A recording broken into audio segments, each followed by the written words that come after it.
Hello students, welcome to Perfect Prelims 2025. In the previous two classes, we have already discussed the polity section and also the Assam section of APSC CCE 2023 PYQs. In today's class, we'll be dedicating it to the topic of geography. Now in geography, if we see the entire analysis, primarily we have seen questions from core geography. Core geography means physical geography, Indian geography, etc. So based on rivers, based on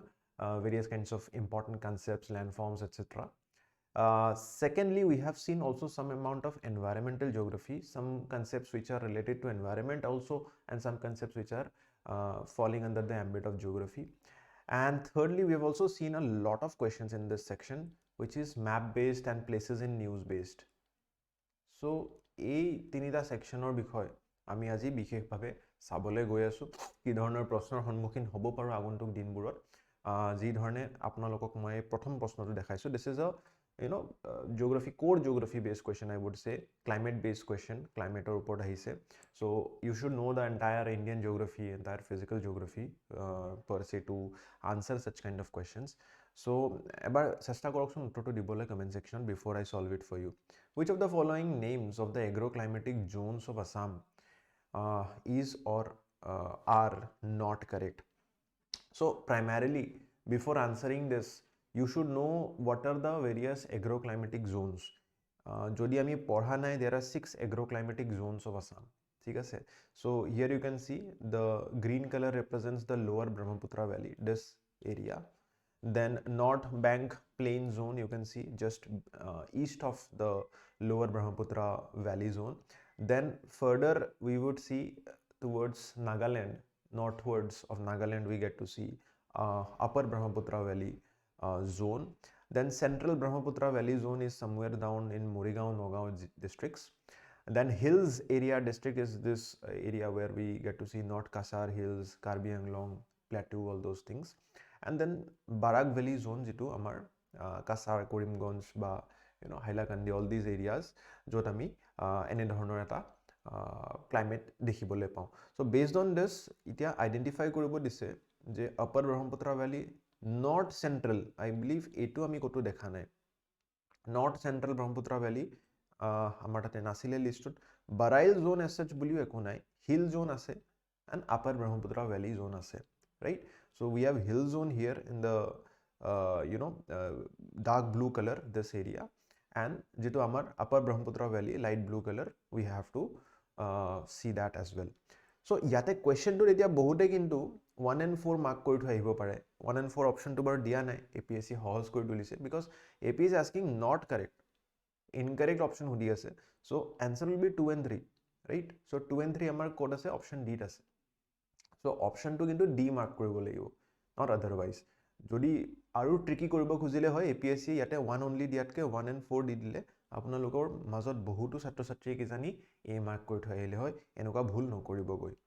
ঠিক আছে answer would be D next particular question to jodi saw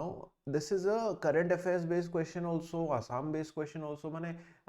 how do you relate it because there are 43 UNESCO World Heritage sites in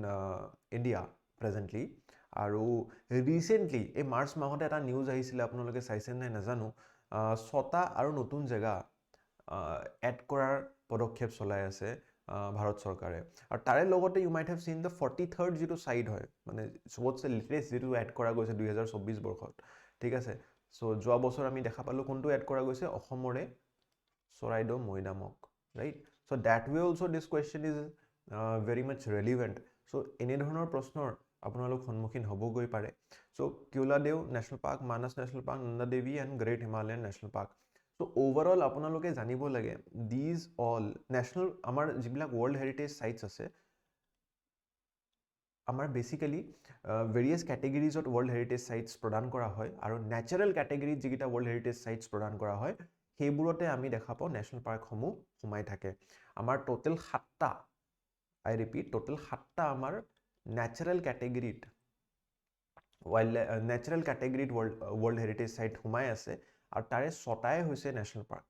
aru 7 number to hoise apunar western ghats right? So গটিকে এই চাৰিওটা national park World Heritage Sites আছে গটিকে উত্তৰটো D হ'ব লাগে গটিকে এনেকুৱা ধৰণৰ তথ্য আপোনালোকৰ তাত কিন্তু মানে আপোনালোক ৰেডি হৈ থাকিব লাগিব with this kind of facts. So these are the 6 national parks 1 2 3 4 5 and 6. These are the 6 national parks and all of these national parks are from the natural category. ইয়াৰ লগতে আমাৰ কালচাৰেল ক্যাটেগৰিটো প্ৰদান কৰা হয় ঠিক আছে so if you see the entire list of 43 properties from India 35 are in the cultural category 7 in the natural category and 1 in the mixed category গটিকে mixed category কোনটো হয় মোক জনাবচোন আৰু আমাৰ যি চৰাইদেউ মৈদাম এয়া natural category নহয় cultural category ইন্টিগ্ৰেট কৰা গৈছে গটিকে এনে ধৰণৰ তথ্য you just note মানে এই 43 নম্বৰটো চাগে কি জানি বহুতে জানিব বাট এই 43 ব্ৰেকআপটো কি so 35 plus 7 plus 1 right so that particular kind of clarity I would say আপোনালোকৰ তাত জৰুৰী হ'ব তাৰে পিছতে এই মাৰ্চ 17 তাৰিখে চাওক এটো এটা নিউজ আহিছিলে যত 𝐜𝐨𝐮𝐭 ছাৰে লোকসভাত কৈছিলে যে 6 sites added to India's tentative list of UNESCO's World Heritage Site right so these kind of things and ইয়াৰে অসমৰ কোন কেটা জায়গা আছে হেয়াও আপোনালোকে জানা উচিত so প্ৰাকৃতিক যেটো আমাৰ ন্যাচাৰাল ক্যাটেগৰিত আছে মানস আৰু কাজিৰঙা ৰাষ্ট্ৰীয় উদ্যান so এই গুটে ওভাৰঅল এনালিসিসটো আপোনালোকে চাব just not কি এটো প্ৰশ্ন মই পাৰিলো so point proven answer is done no এই প্ৰশ্নটোৰ ওপৰতে মানে ন্যাশনাল পাৰ্কৰ কোৱেশ্চন আমি UPSC আৰু APSC প্ৰত্যেক বছৰে দেখা পাওঁ we every year will get to see questions so কেনেকে হুদি আছে মানে you have to dive in right so that particular thing is next is again a very important physical geography based question braided river meandering river koi keneke yate khudise which of the characteristics make braided river different from meandering river which is similar discharge ase homan discharge or bhitorte what are the specific differences between braided river and meandering river so pun prothome etu jodi apni braided river aru meandering river ki hoy na jane then it's impossible to solve so for that this is something you can see this is a meandering river so yate ami a river to a bahut twist and turn out mane flow kore it's not a straight flow right you can see there is lot of there is lot of meandering mane ei enakwa type mane ideally river to sidha flow koribo lage but when there are lot of twist and turn you get to see such kind of a meandering river flow aru eburor pray pisot kisuman area separate hoi kine 𝐤𝐽𝐵 lake ko form kore 𝐤𝐽𝐵 lake formation or perfect characteristics meandering right tare thik biporite ami braided river dekhibole pao so braided river burot apunar flow to straight thake but there are lot of bars in between yare aru better picture jodi apnaloke sabo bisare this is how you can see meandering basically is twisting and turning aru braided jitu pattern hoy apunar eta bed loads thake bohuto enokwa dhonor sand bars land bars apunar maje maje thake to flow to mane braid hoy jay right so there can be multiple differences because of such kind of a flow kintu amar yate question or ki hudise wider and shallower differently yate wider flow hobo aru shallower flow difference to ahibo goi right so tare logote ami dekha paisu transports higher sediment load etu correct hoy erodes the river bank rapidly etu correct hoy erosion hobo yare logot কিন্তু deeper যেটো option দিছে that is incorrect right so ইয়াৰে লগতে যদি মই options বোৰ মিলাবলৈ যাও then definitely 1 2 and 3 হ'ব গৈ কিনে ঠিক আছে so this is something meandering and braiding আপোনালোকে pattern of discharge পঢ়িব লাগে ফাউন্ডেশন ক্লাসছত ইতিমধ্যে সাৰে পঢ়াইছে আপোনালোকে অনুগ্ৰহ কৰি এই কনসেপ্টস বোৰ ৰিভিজিট কৰিব because this is a very perfect example যত আপোনালোকৰ core concepts বোৰ টেস্ট কৰা হৈছে right so yare common example jodi braided rivers or ami saw it forms in areas with high sediment load and multiple interwoven channels yate separate hoi jay so apanaloke sauksun yate beleg channel mane ahi jay efalo eta channel hoi gol efalo eta channel hoi gol right so that is why it is common in mountainous regions and near glaciers also example Brahmaputra and Indus river meandering or jodi saw single and deep channel hoy kintu it's a lot of twisting and turning in there and more stable banks hoy lower sediments road ami ate dekha pao compared to braided rivers kisu khetrot ami meandering Brahmaputra flow to dekhibole pao tare karone floods hoy ei meandering effect to karone floods hoy kyo কাৰণ কি ইয়াতে ধৰক ঘৰ বাৰী কোনোবাই বনাই লৈছে কিন্তু কালিলৈকে মিয়েণ্ডাৰিং কৰি থাকোঁতে ৰিভাৰটো আৰু অলপমান টুইষ্ট এণ্ড টাৰ্ণো কৰিব পাৰে তো তেতিয়া ঘৰৰ ভিতৰত আপোনালোকৰ ফ্লাড বা বানপানীৰ আমাৰ সন্মুখীন হ'ব পৰা যায় Next particular question is completely, environmental geography, I would say. So, environment section or kisman question mo yate khumabo chesta korisu. What is the name of the feature that allows organisms to survive in the conditions of their habitat? Now, all of these are somewhere down the line related with the same or similar concept. It adjustment moi boli nokom uttorto, but because adjustment per se is a very broad term, mane bahut generic term hoy jay. But yet specific to species বুলি কৈছে adjustment in the sense ki non species based personal relationships or adjustment হ'ব পাৰে constructional physical features or adjustment হ'ব পাৰে so it's a very broad term so I would go to option C acclimatization is a very short period মানে it allows organisms to survive কৰাৰ কাৰণে হয় but it's a very short term condition মানে acclimatization generally কেনেকুৱা হয় যে আপোনালোকে লে লাডাখত গৈছে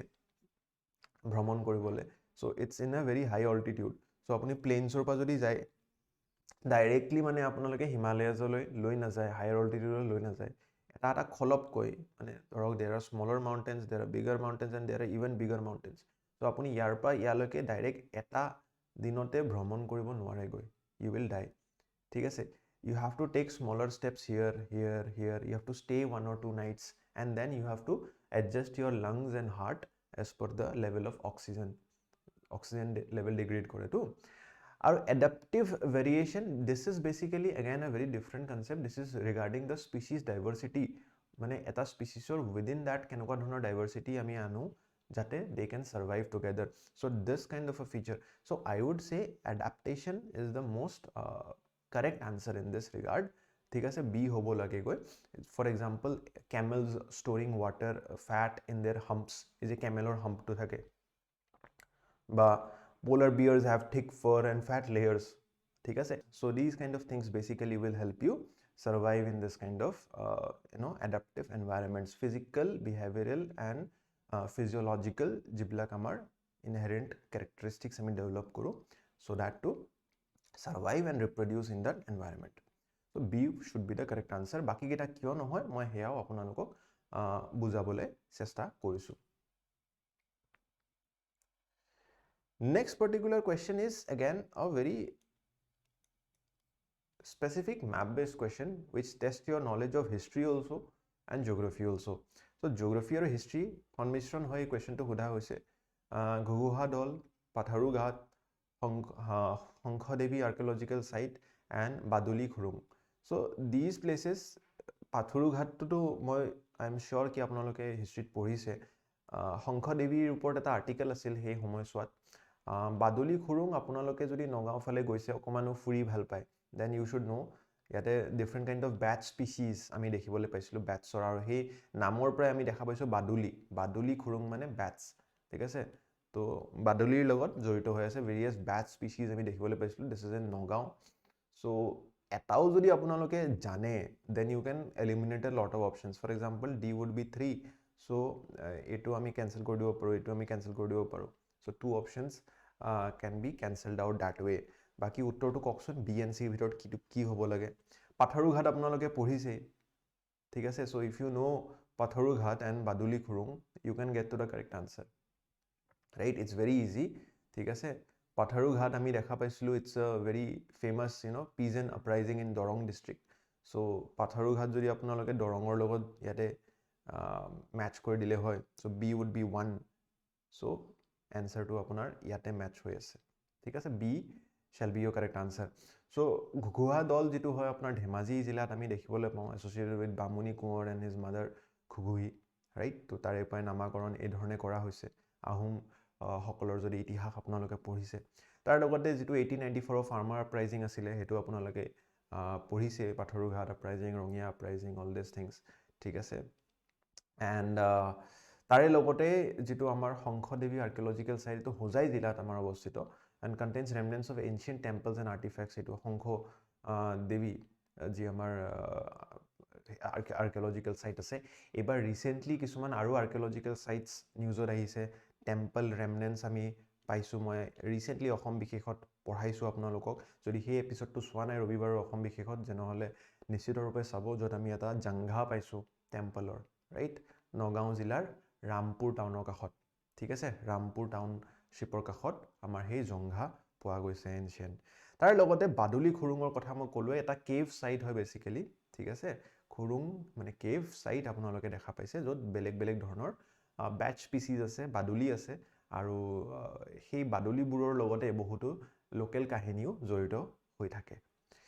গতিকে এইটোৱে হৈছিলে আপোনাৰ ম্যাপ ওৰিয়েন্টেড কিছুমান কোৱেশ্চন এনেকুৱা ধৰণৰ সোধা যায় and last but not the least মই এইটো এটা হোমৱৰ্ক কোৱেশ্চন হিচাপে আপোনালোকক দিব বিচাৰিম so this is another question hinting towards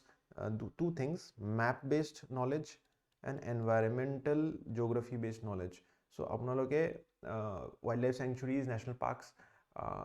world heritage sites ঠিক আছে UNESCO heritage sites all these things বহুত ক্লিয়াৰ হ'ব লাগিব specific to Assam and also India গতিকে এই অসমৰ বিভিন্ন wildlife sanctuary বোৰৰ আকৌ জিলাসমূহৰ লগত আপোনালোকক match the following type question দিছে চেষ্টা কৰিবচোন উত্তৰটো দিবলৈ আৰু দুটা কথা মই শেষত আপোনালোকক সুধিব বিচাৰিম যোৱা এপিছডটোত বহুতো লোকে কৈছিলে সাউণ্ডৰ কিবা ইস্যু হৈছিলে অকমান মোক কনফাৰ্ম কৰি দিবচোন because I checked it from আদাৰ ডিভাইচেছ from my device তো সাউণ্ডটো ঠিকই আহি আছিল মানে ভলিউমটো কিজানি ঠিকই আহি আছিল তো কিছু সকল লোকে কৈছিলে যে সাউণ্ডটো আমাৰ কম হৈ গৈছে ভিডিঅ'ত তো এবাৰ মোক জনাব কিন্তু মেজৰিটি হিচাপত মই তাৰপিছত তাৰে ওপৰত সিদ্ধান্ত ল'ব লাগিব কিবা যদি আমি শুধৰণি কৰিব লাগে